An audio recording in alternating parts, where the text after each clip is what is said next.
Good evening again to all our online listeners. I understand that our viewers for this evening, you are coming from not just in the Philippines, but you're also listening from other parts of this world. Tulad po kay Brother Sam. Brother Sam is situated in Oman. We also have a brother in Ireland. And I do believe that also dependent in the US, we also have some listeners from there. So this evening po, I would just like to share with you once again about how important this is to listen and to learn from the Word of God. Kung paano ito pagkaroon ng power sa buhay ng mga nakikinig. And for this evening po, as I go on with my lessons, I would also like to invite you to pray that God may open your hearts and your mind na maunawaan natin po ang kanyang salita na naayon po sa kanyang kalooban, na naayon po sa way kung how it will impact our life. Because God desires not just for hearers, but also doers of His word. Kaya this evening, ang ating lesson po ay about the mustard seed and the leaven. So hopefully, we would be able to see more light about this parable and how does it changes this world, but the world will change first uh, tayo muna bago sa libutan na nakapaligid sa atin. Kaya I invite you all again to open your Bible, to go with me as we go and dive into these few verses and yet have a huge impact sa pag-isa sa atin. So, ito po ang kanyang mga verses. Sa English po, ang pagkasabi nito ay sa Matthew chapter 13, verse 31, Jesus Christ presented another parable to them saying, "The kingdom of heaven is like a mustard seed, which a person took and sowed in his field. And this is smaller than all the other seeds, but when it is fully grown, it is larger than the garden plants and becomes a tree, so that the birds of the sky come and nest in its branches." He spoke another parable to them. "The kingdom of heaven is like leaven, which a woman took and hid it in 3 sata of flour until it was all even." Tingnan din natin po no, sa Tagalog version. At ito po'y sinabi ng ganito, "Sa pagpapatuloy, isa pang talinghaga ang isinalaysay ni Jesus sa kanila. Ang kaharian ng langit ay katulad ng isang buto ng mustasa na itinanim ng isang tao upang ang kanyang bukid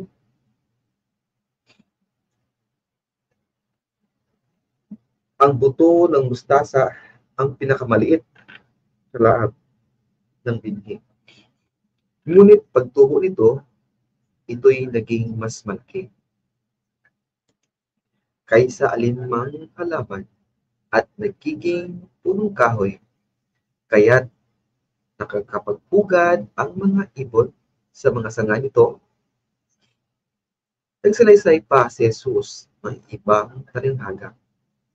Sabi niya, "Ang kaharian ng langit ay katulad ng pampaalsa na inihalo ng isang babae sa 3 na harina hanggang umalsa ang buong masa ng harina." Ito pong parable na ito is also present in Mark and in Luke.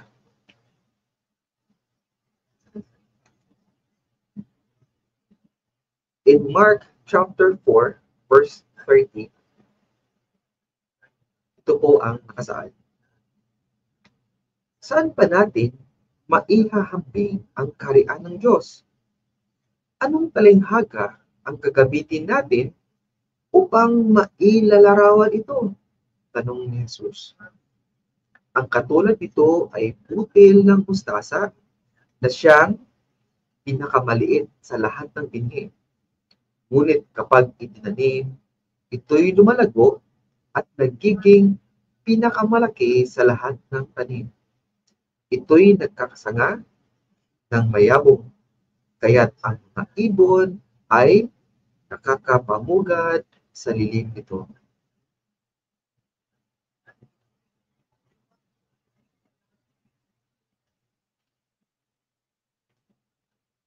Sa Luke naman, sa Lucas, binanggit din ni Jesus sa chapter 20 ang talinghaga ng buto ng mustasa. Sinabi ni Jesus, ano ang katulad ng kaharian ng Diyos? Saan ko ito maiihapi? Ang katulad nito'y isang buto ng mustasa na itinanim ng isang tao sa kanyang halamanan. Ito'y lumaki hanggang sa maging isang punong kahoy at ang mga ibon ay nagpupugad sa mga sangahan nito. Ang talinghaga ng pampalsa. Sinabi pa ni Jesus, saan ko maihahampi ang kaharian ng Diyos? Ito ay katulad ng pampalsa na inihalo ng isang babae sa tatong takal na harina. Kaya't pumalsa ang buong asa. Jesus Christ, earlier, before siya nag-start talaga sa ministry niya, at the very start, the beginning of his ministry, siya na ay nag-umpisang mangaral tungkol sa kaharian ng langit. And itong parables na ito ay nakailan na tayo for the past few Sundays. Marami na siyang mga description, marami na siyang mga stories that describes about the kingdom of heaven or the kingdom of God. And the people are anticipating this kingdom in a different way. They were anticipating, expecting, looking, longing for something that is not.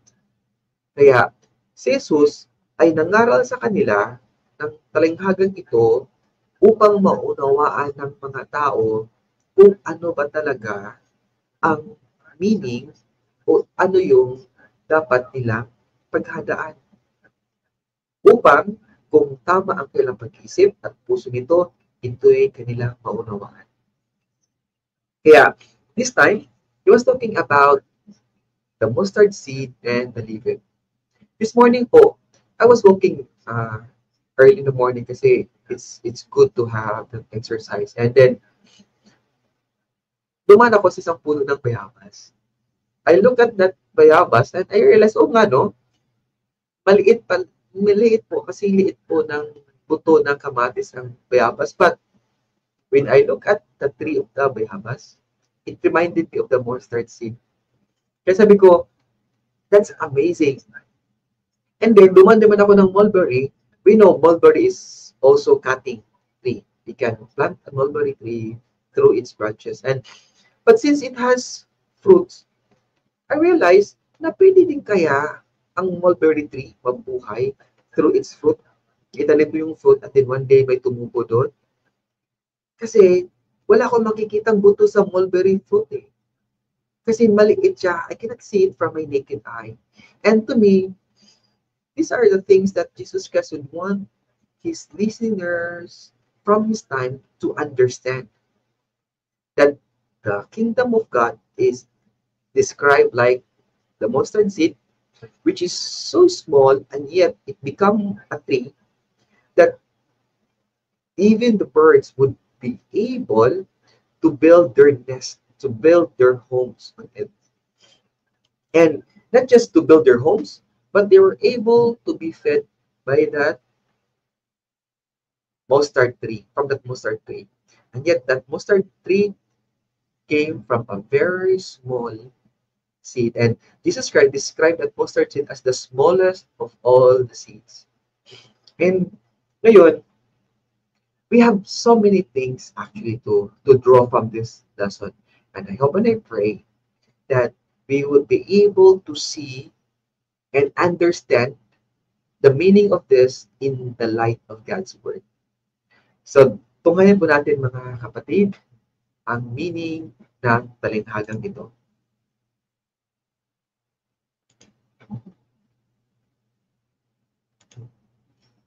The background of these parables is that these two parables are related, of course, to one another. The leaven, I remember na meron tayong kapatiran po in Barili, Cebu.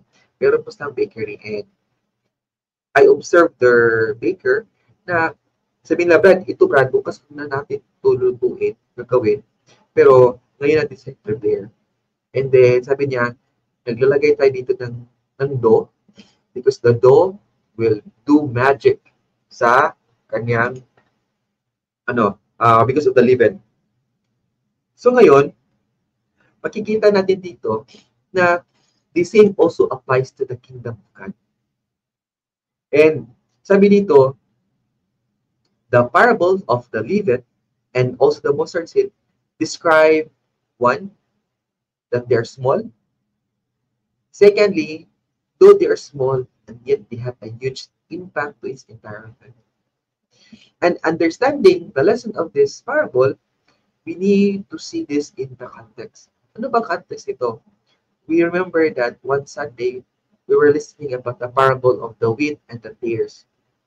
At ito pong parable na ito ay binanggit po doon po sa gitna between the opening story about the tares and the wheat. And then, it was these two were told. And then, tsaka yung explanation ng wheat and tares. Kaya, we would be able to understand this kapag maalala natin yung lesson ng wheat and tares. So, balikan na natin din ng konti. Yung lesson po ng wheat and tares is that may naghasik ng mga magagandang binhi. And yet, when it started to grow, na-notice nila na meron din palang mga tares na kasabay na tumubo. Kaya nagtanong yung mga manggagawa ng puno na, di ba, we were only sowing good seeds and how come nagkaroon po ng tares? Di ba? Maganda yung pinili natin. We even made it sure na all are good seeds. And sabi niya, because we have an enemy. And the enemy was behind about the tares na nag-i-exist dito sa ating taniman. Kaya sabi ng kanyang mga manggagawa, ano po puno? Tanggalin na natin ito, bunutin naman ito upang maging malinis siya tingnan at pagkatapos hindi siya kasamang tumubo sa mga wheat. Sabi ng puno, no. Sabi ng kanyang master, wag. Kasi kapag bunutin niyo yan, maaari din mabunot nyo rin yung mga wheat. Kaya hayaan nyo na silang tumubo ng sabay at pagdating po ng anihan, segregate natin yung tares sa kanyang wheat. Yung tares, itabi nyo, i-bundle nyo, at itapon natin doon sa apoy. Ngunit ang wheat, i-bundle natin at lagyan natin sa kaban. And it may be simple, but the lesson there is actually that God describes this world. That this world God has sons, children who are faithful to Him. And it also happened na meron din mga unbelievers who also existed or coexisted with the sons or children of God. And why God would allow them to coexist together? So that those unbelievers would be able to change their heart and their mind and to believe on the gospel through the children of God. That before the end of time, makakasama sila sa pagpunta ng mga anghel ng Diyos upang sunduin ang mga anak ng Diyos. But to those who remain stubborn in their heart and not believe and not changing their life according to the Word of God, wala pong magagawa ang Diyos sa kanila, kundi sila'y itapon at makakaranas sa puot at galit ng Diyos. Bakit po? Binigyan sila ng tsansa na magbago, binigyan sila ng tsansa na maligtas, ngunit hindi nila tinanggap ang gospel. And po, bakit po isinalaysay ni Jesus kasama ang parables of the mustard seed and the leaven? Even I learn and see new insights about this parable. Kaya, let's join together this learning. So, ang reflection natin dito po ay ganito.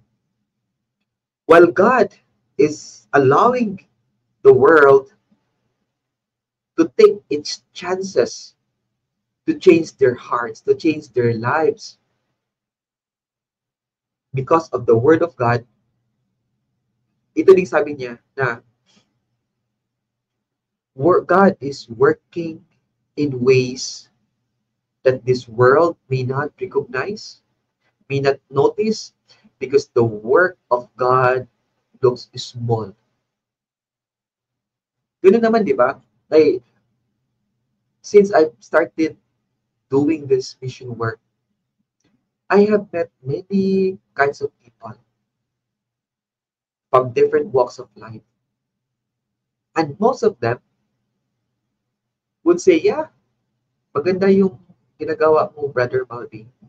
Maganda yung mga words mo, pero sorry, wala akong time. Ay ba naman, Malby, meron na kasi ako pinanghahawakang katotohanan eh. May tradisyon na rin kami eh. Yun na yun ang sundin ko. Yun na rin ang paniniwala. Ay ba naman, ay Malby, napaka-busy ko. Wala akong time yan. Tsaka na po. Only few actually receive me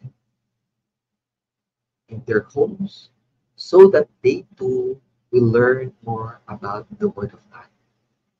Kaya sabi ni Jesus, the Word of God are like seeds that are planted in the hearts of those hearers or listeners. Nalala natin yung parable of the sowers, di ba?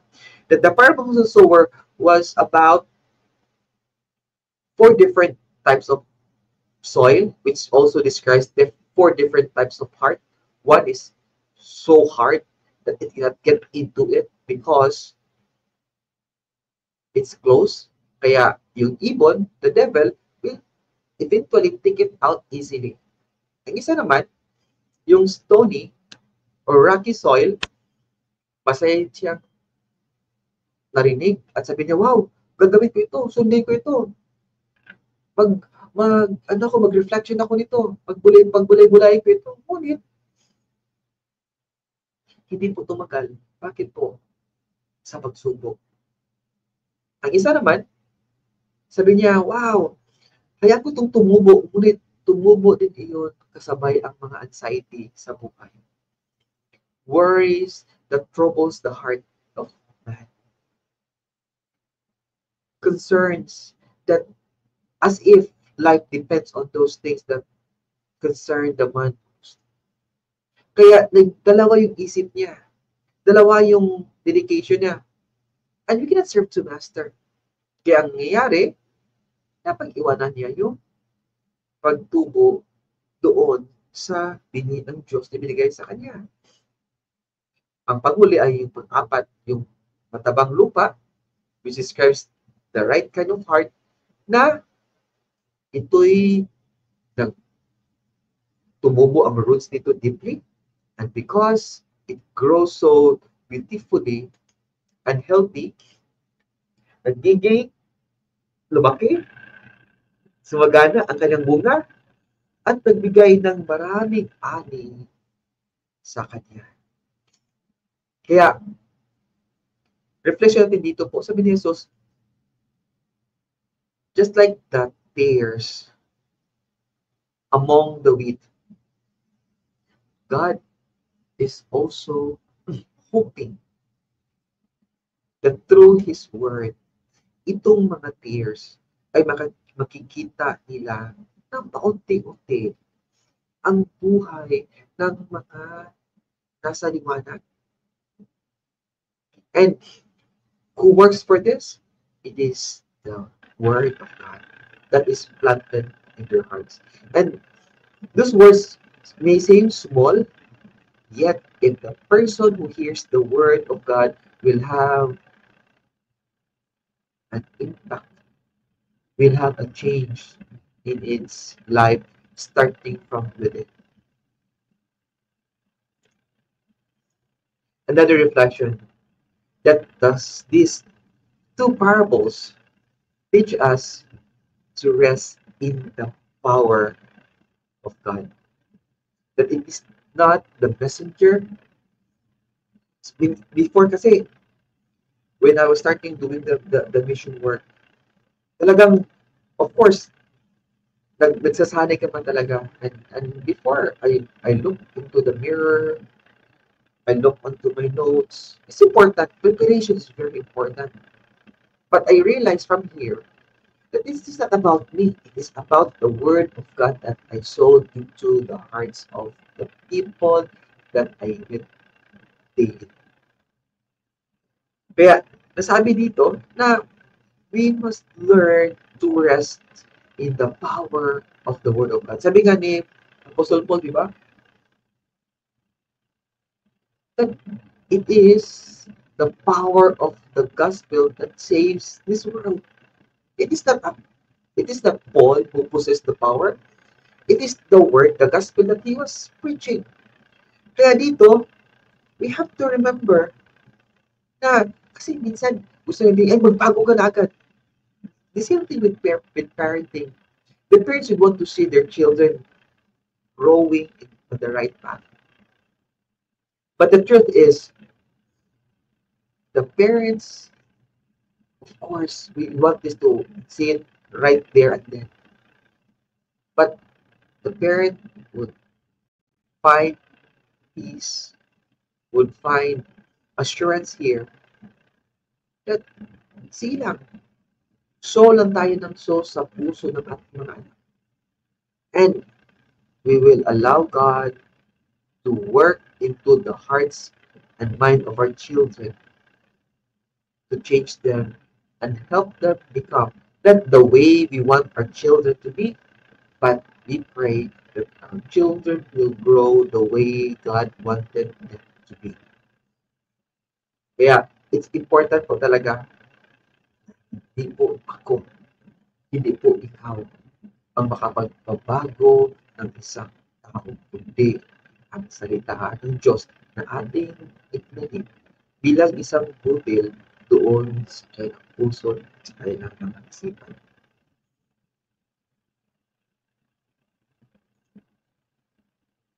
It is the Word of God and not the messenger that can change this world.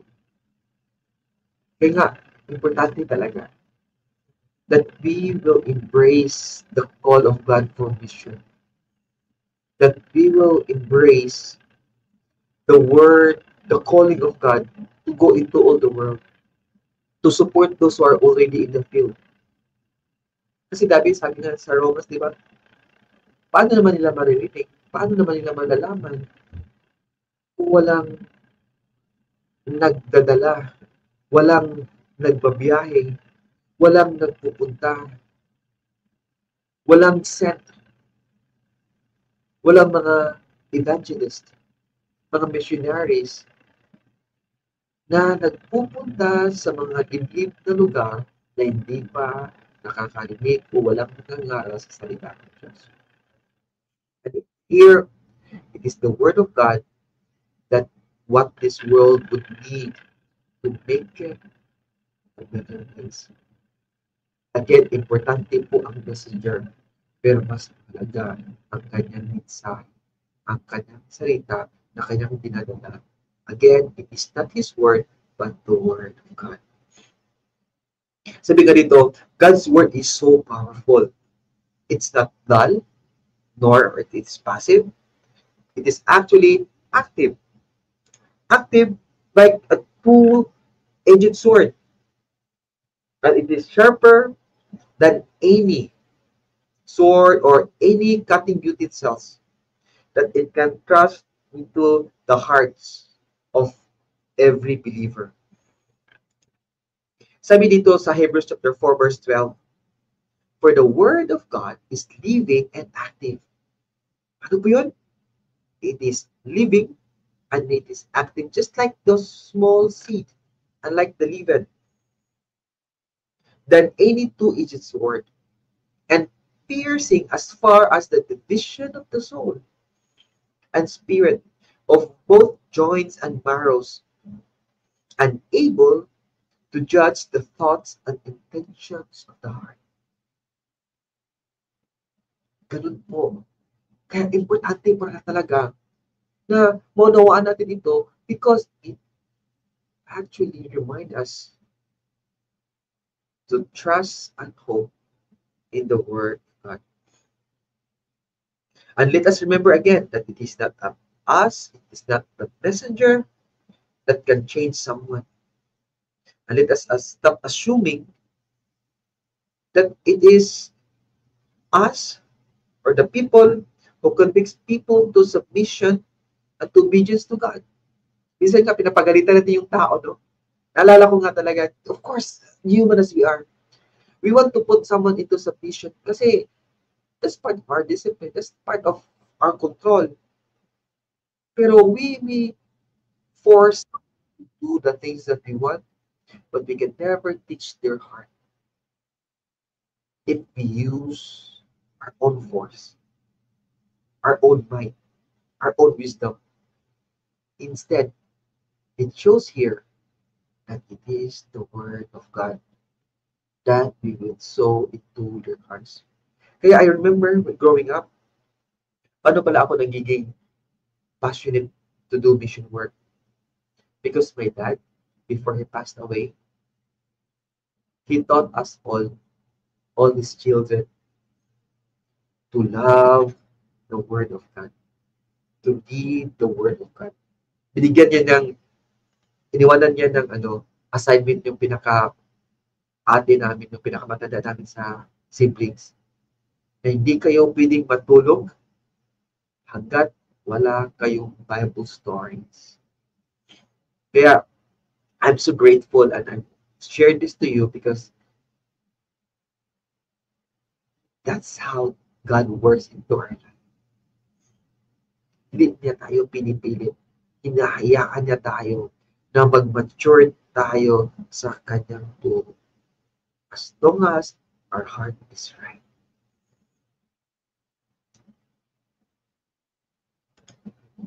The power of the Word of God can truly change the heart and the mind.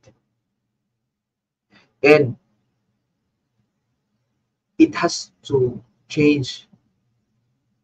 Sabihin nila, you have to be the product of your product.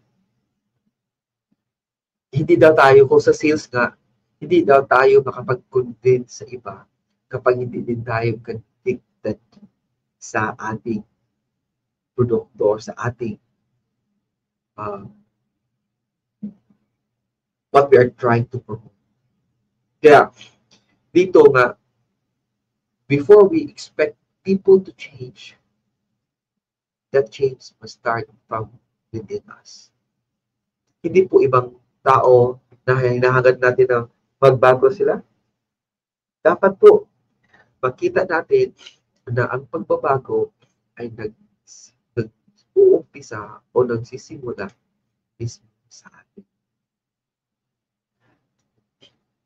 One thing that helps me to remember na sabi ni Apostle Paul sa Romans at saka doon din sa 1 Corinthians 2, 1-5, na sabi niya, I would rather speak few words and not through his eloquence of public speaking. He's actually really a good public speaker po si Apostle Paul. Pero sabi niya, no, ninais ko po na I would speak less.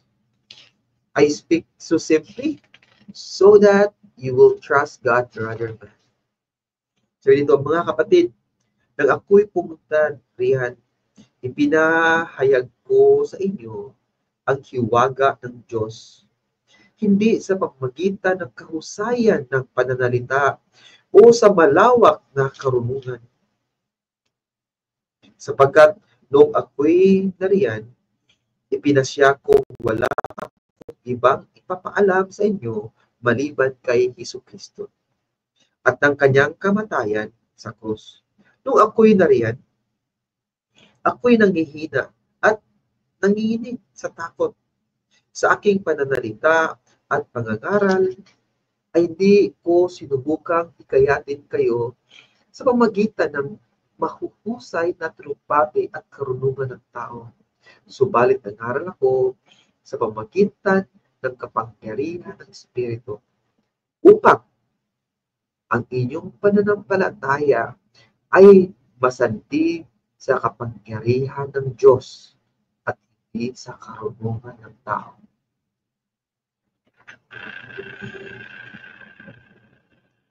Romans 1:16. But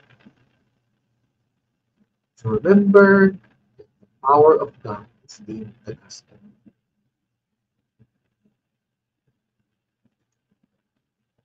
So in our conclusion, how it helps us to understand here that the seed of the Word of God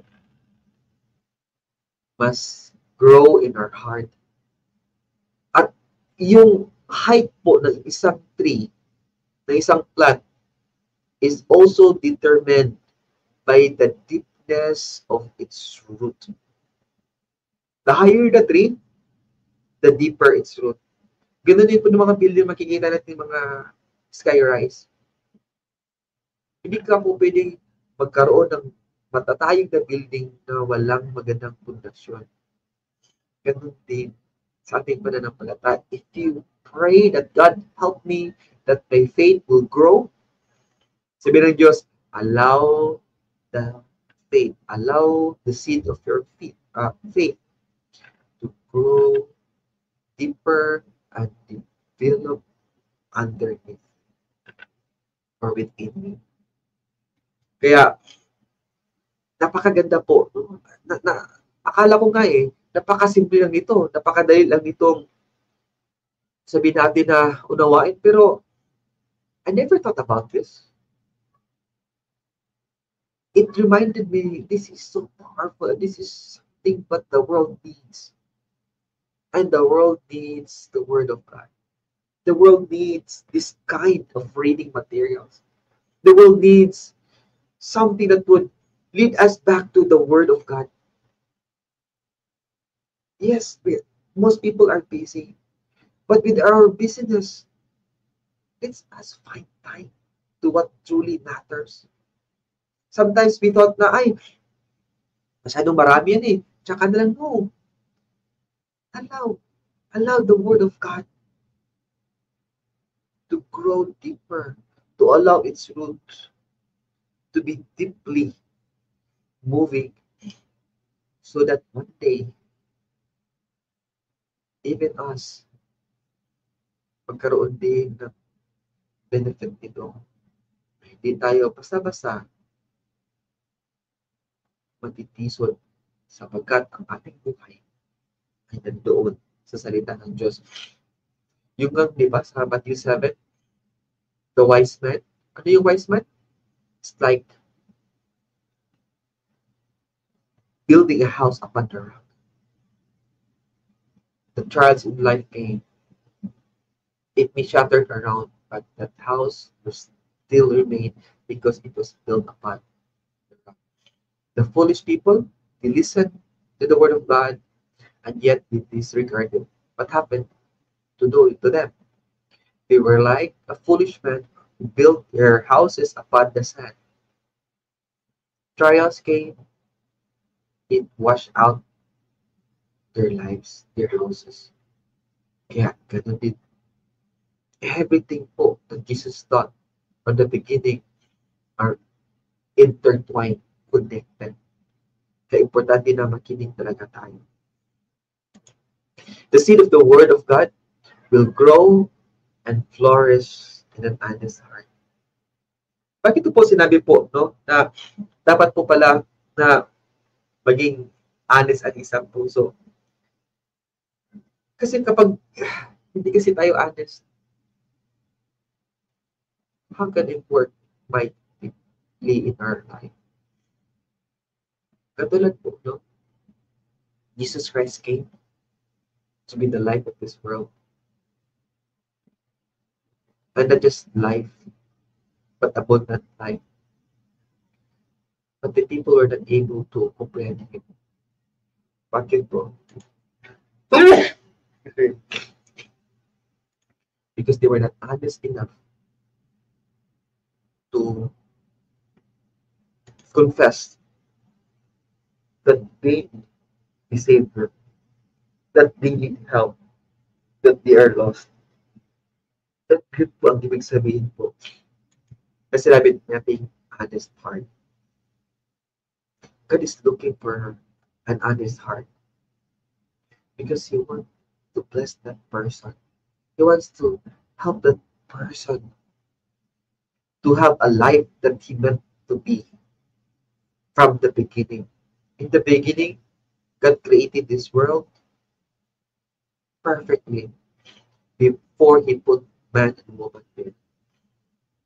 God is not happy with our suffering today, our illness, our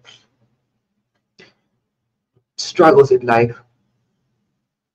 God is not happy and rejoicing. He wanted us all to have a better life. Kasi yun naman yung decision niya. Kaya when we come to God, let us be honest. At kaya ganun, no?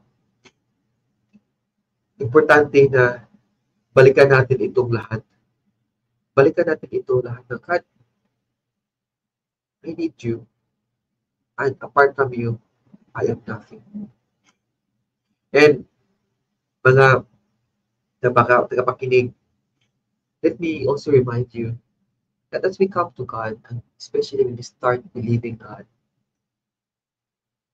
remember this, that through our Bible studies, through listening, and through your personal reading, God has given us a small seed in our hands, in our mind, and into our hearts. And if you believe that in your own little ways, according to the grace of God that is given to us, we too can have a huge impact to the people around us. And we don't have to be wait also that until I become great, I can only do great things. People, we we can start to believe now that even with the, this world may think that we are little, small, insignificant, but actually God can use my life, your life, to work wonders in this world. As long as we will give our life to God. And it is not about us, but it is about God who works in us and through us. May these parables, mga kapatid, will remind us and convict us, just like the mustard seed and the leaven, that God has a special purpose and reason and meaning for your life. This world will give us an impression that we are insignificant, we are nobody. Sometimes they bully us, sometimes they say something that is discouraging, not uplifting. They may hurt us, and they may not take notice of us. This world will discourage us and even stop us from doing what we believe God is calling us to do and becoming what God has wanted us to do. They will always be in the way because in this world there are also people that are children of the devil, the darkness. who will impede our way as we follow the light. These parables really confirm that this world may not actually notice and recognize how God is working in it. But by faith, God is working silently within you through His Word, molding within us the characteristics that will make us great in His eyes and in His kingdom. Sabi ko ulit, God is building within you the characteristics that will make you great in His eyes, not in the eyes of this world, not in the measurement of this world, not the expectation of this world, but in the eyes of God and in His kingdom, because that's what matters the most. Let's continue to reflect upon the words of Jesus Christ that in our lives, it is not what the world will think and say about us that matters, because at the end of life, it is not what they say or what they see or think about us, but it is what God will think and say about us. Ano ba yung ibig sabihin bakit po eh? Ano po, help we can, hopefully we can remember this, na marami kasi tayong naririnig na mga voices sa mundo eh. I-filter out mo natin. Sabihin din, Lord, I want to listen to you only. I want your message. I want your word. I want your voice ma-amplify na marinig ko. Katulad siya ng isang nawawalang sisiyo na kaya niyang marinig ang tinig ng kanyang inahin kahit pa gaano ka kaingay ang environment because their voice and their ears operate in a very unique frequency. Ganun din sana tayo. Na kahit pa gaano ka crowded ang mundo, ang paligid natin, ang palibot natin, kaya nating marinig pa rin ang boses ng Diyos because God works in the frequency that is unique between you and God. Kaya my hope and prayer is that as at the end of our life, Jesus Christ will welcome us into His eternal kingdom, calling us faithful followers because we believe and we accept and we allow His word to grow deeper in our hearts. Yeah. Thank you so much for listening. A blessed